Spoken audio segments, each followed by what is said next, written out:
Hola, ¿qué tal? Muy buenos días. Este es el segundo video que grabo.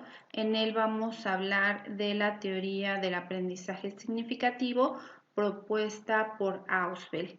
Esta es una teoría que ustedes ya trabajaron en la plataforma y en la cual hicieron un producto que fue un mapa conceptual. Entonces hablaremos además de los principales rasgos de la teoría, pues también abordaremos la relación que tiene esta teoría con los mapas conceptuales. Yo creo que en general en educación, cuando los profesores queremos hacer referencia a un aprendizaje de calidad, a un aprendizaje eficaz, el sustantivo que utilizamos para hacerlo es el de significativo. Un aprendizaje significativo lo asimilamos nosotros o lo equiparamos con un aprendizaje de calidad. Este término de aprendizaje significativo se lo debemos a Ausubel y el objetivo de esta sesión pues es que reconozcamos cuáles son las características del aprendizaje significativo para que cuando hagamos referencia al término sepamos a qué nos estamos refiriendo, qué es lo que Ausubel dijo con relación a este tipo de aprendizaje.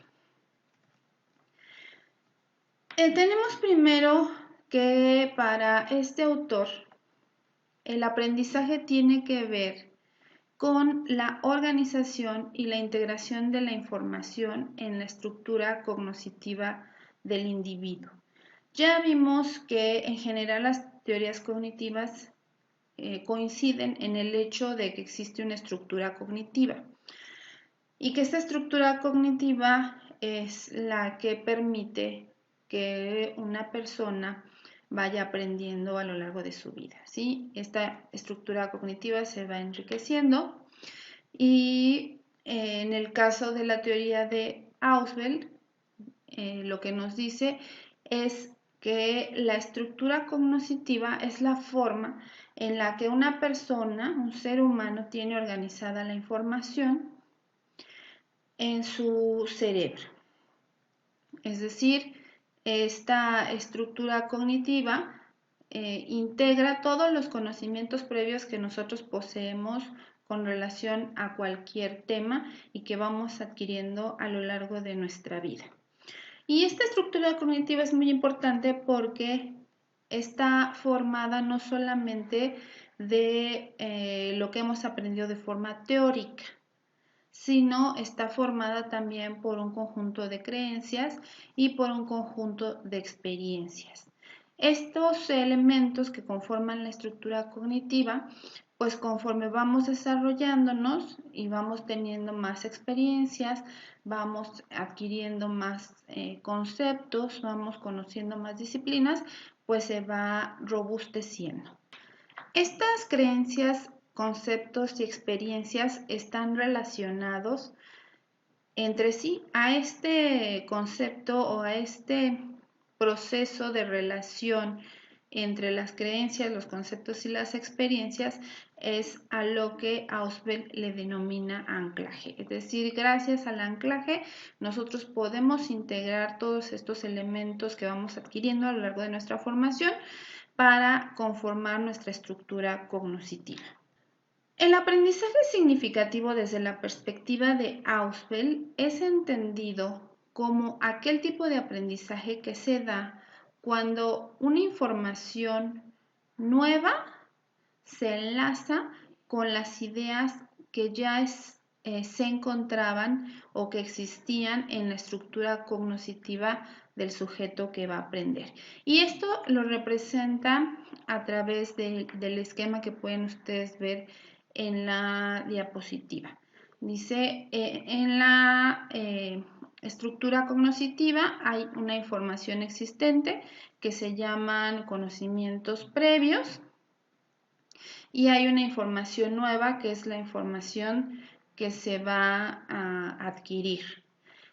Una vez que la información nueva se integra a la información existente, da como resultado un concepto modificado. Es decir, para que realmente haya un aprendizaje significativo, no solamente se tiene que integrar una nueva información en la estructura cognitiva, sino que debe haber una conjunción, debe haber una integración propiamente de esa nueva información en la información existente, de tal forma que la información existente también se modifique. La información existente no queda igual después de que se logra un aprendizaje significativo.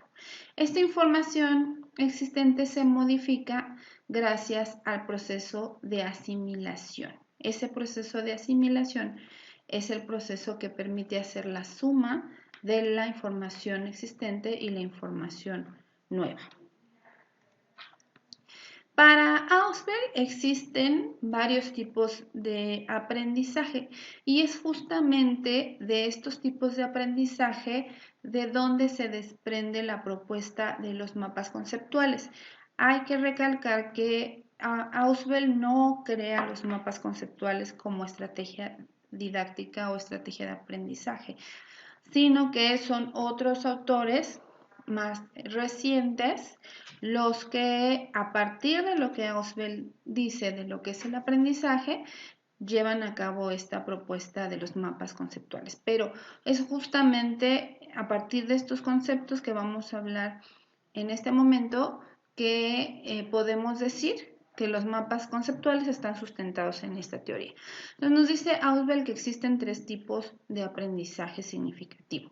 El primero es el aprendizaje representacional y él nos dice que es aquel aprendizaje que se da a partir del significado que le asignamos a determinados símbolos. El segundo tipo de aprendizaje que nos interesa al estar relacionado justamente con los mapas conceptuales es el aprendizaje de conceptos.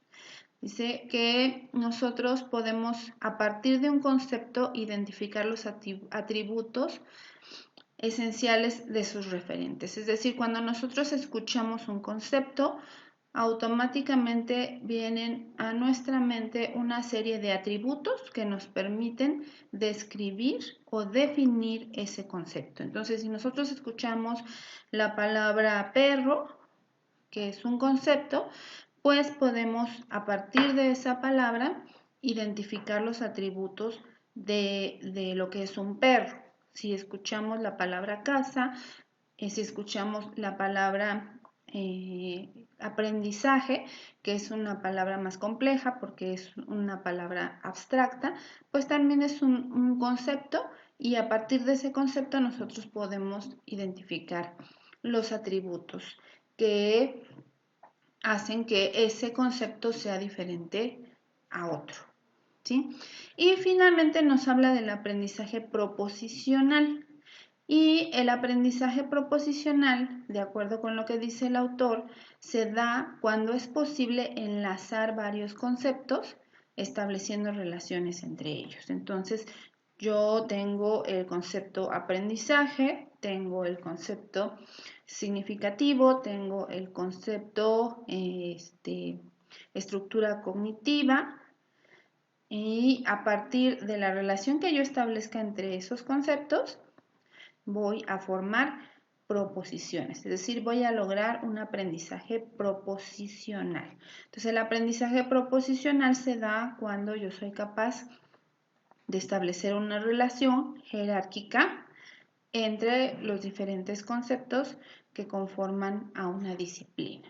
Si yo no puedo establecer esa relación, entonces el aprendizaje no va a ser significativo, va a ser un aprendizaje que se va a dar de forma arbitraria y por lo tanto va a ser mucho más fácil que esa información se olvide, que no se almacene en la memoria y que no trascienda, que no se pueda ni siquiera llegar a aplicar. Entonces, de ahí la importancia de estos tres tipos de aprendizaje, particularmente el aprendizaje de conceptos y el aprendizaje proposicional, que los vamos a ver aplicados en la teoría en la estrategia o actividad de los mapas conceptuales.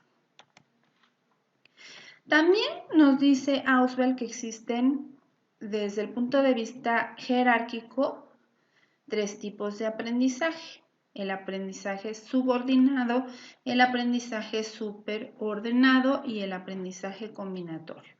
El aprendizaje subordinado se da cuando la información nueva se integra a la información que el estudiante ya poseía sobre el tema, ¿sí? Y esta información que se integra a la estructura cognitiva del estudiante es desde el punto de vista jerárquico, es de un nivel inferior a la que poseía, ¿sí? Es decir, el alumno puede poseer un conocimiento sobre lo que son los mamíferos, pero cuando conoce específicamente a la ballena y lo que tiene que ver con la ballena, pues entonces está adquiriendo un aprendizaje subordinado. ¿Por qué? Porque el concepto de mamíferos es más general que el de ballena. El aprendizaje superordinado es aquel en el que la información nueva tiene un nivel de generalidad mayor que la información que el alumno poseía. Sería lo contrario a lo que acabo de explicar. A lo mejor el alumno sabía lo que era un perro y puede explicar lo que es un perro, pero no puede explicar, por ejemplo, a qué categoría pertenece el perro. Entonces el nuevo aprendizaje le va a permitir ubicar dentro de una categoría este concepto que es inferior en lo que se refiere a la jerarquía. Y finalmente tenemos el aprendizaje combinatorio, que es una información nueva que tiene el mismo nivel jerárquico de la información que el alumno poseía. Entonces, el alumno ya conoce al perro como mamífero y entonces puede conocer a otros animales que son mamíferos y que quedarían en el mismo nivel jerárquico que el perro. Entonces, como pueden ver, estos conceptos son los conceptos en los que se sustenta la teoría del aprendizaje significativo. Y en una de las preguntas que yo les planteaba en las actividades de la semana en donde se revisó este teórico, es en qué teoría estaba sustentado la actividad que habían llevado a cabo, que era la elaboración de un mapa conceptual. En general ustedes contestaron que estaba sustentado en Ausubel, pero muy pocos hicieron referencia a estos aprendizajes de los que hemos hablado, que son realmente los conceptos en los que se sustentan los mapas conceptuales, como ustedes pudieron ver, porque nos habla justamente de la existencia de conceptos, de la existencia de proposiciones y nos habla de la existencia de diferentes niveles jerárquicos en los conceptos que estamos revisando y de la relación que podemos establecer entre ellos, que realmente es lo que ocurre cuando elaboramos un mapa conceptual. Por eso, como parte de las aplicaciones de la teoría del aprendizaje significativo de Ausubel, están justamente los mapas conceptuales. ¿Qué es un mapa conceptual? Un mapa conceptual es un instrumento a través del cual nosotros vamos a representar y organizar el conocimiento. Digamos que un mapa conceptual representa la forma en que nosotros organizamos la información en nuestra estructura cognitiva. Si nosotros pudiéramos ver nuestra estructura cognitiva, nos daríamos cuenta de que existe una gran cantidad de redes semánticas que nosotros hemos construido para poder organizar ese conocimiento. Entonces, por eso los mapas son útiles, porque es una forma de hacer explícito lo que está ocurriendo en nuestra estructura cognitiva. Entonces, en estas herramientas nos permiten mostrar las relaciones entre conceptos en forma de proposiciones. Como pueden ver en esta definición, retomamos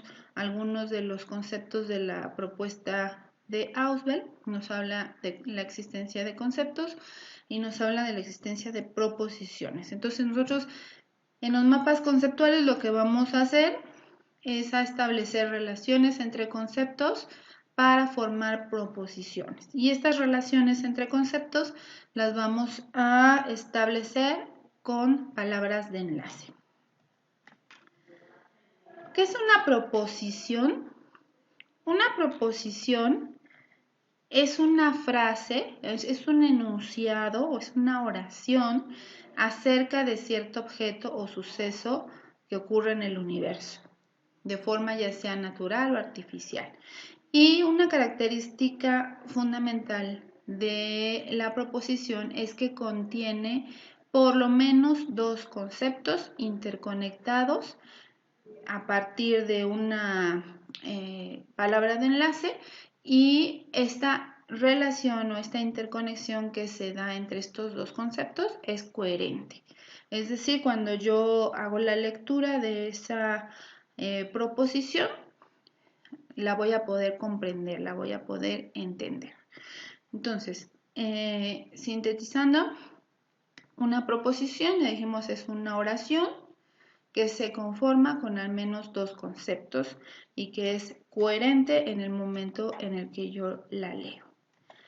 Estos son algunos ejemplos muy simples, por supuesto, de lo que serían las proposiciones. La casa es verde, casa es un concepto, verde es un concepto. Sería la palabra de enlace. Aquí yo las estoy poniendo en forma de oración. Obviamente en los mapas conceptuales pues aparecen separadas dentro de los nodos. Pero para que ustedes identifiquen la diferencia entre lo que serían los conceptos y las palabras de enlace, lo puse de esta manera. Otro ejemplo sería: la Tierra es un planeta. Tierra es un concepto, planeta es otro concepto, y la palabra de enlace es un planeta, ¿sí? Pertenece a esa categoría, la categoría de planeta. Otro ejemplo sería: el movimiento de las moléculas determina el cambio del estado.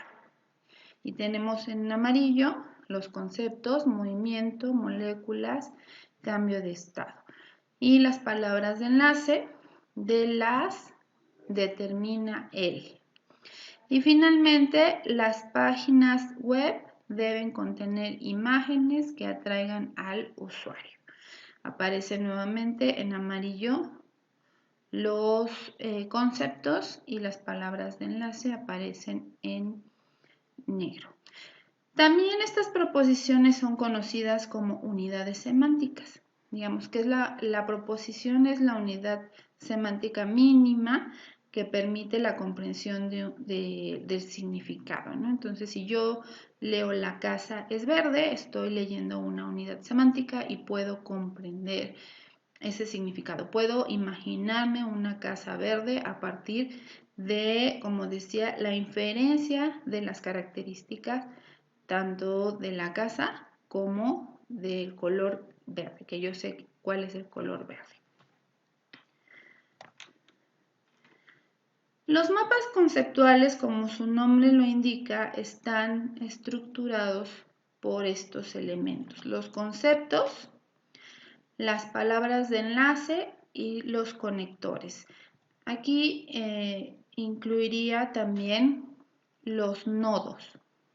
Los conceptos ya vimos que es la forma como nos referimos a las cosas que existen en la naturaleza o en la sociedad, ¿sí? Son las etiquetas con las que nombramos a estas cosas, y pueden ser, como ya vimos, concretos o pueden ser abstractos.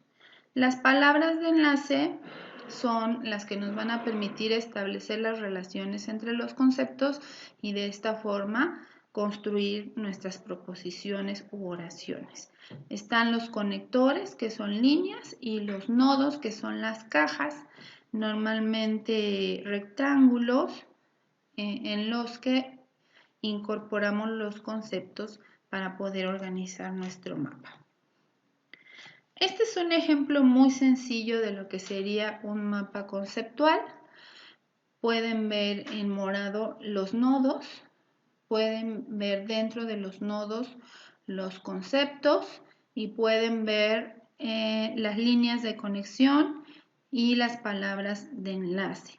Es muy importante decir que cuando hablamos de mapas conceptuales, pues hablamos de conceptos, no de oraciones ni de definiciones, porque he visto, no en su caso, que hay alumnos que incorporan demasiado texto en cada una de las cajas, en cada uno de los nodos, y lo que debe ir en los nodos únicamente son palabras, conceptos muy concretos, ¿sí? Y si tenemos la necesidad de escribir más información, hay que separarla y enlazarla con la palabra que corresponda. Hay que mencionar que en general no se utilizan flechas para elaborar los mapas conceptuales. Aquí el programa automáticamente pone algunas flechas cuando identifica que las palabras pueden estar en el mismo nivel jerárquico. Aquí, como se me salía de la diapositiva en la última parte del mapa, que era conceptos y proposiciones, pues el programa automáticamente le pone flecha. Aunque nosotros ya sabemos que los mapas conceptuales siempre se leen de arriba hacia abajo y de izquierda a derecha. Ese es el nivel de organización y la forma de organización que deben tener nuestros mapas conceptuales. Con esto concluiríamos nuestra segunda sesión en la que abordamos la teoría del aprendizaje significativo de Ausubel. Gracias.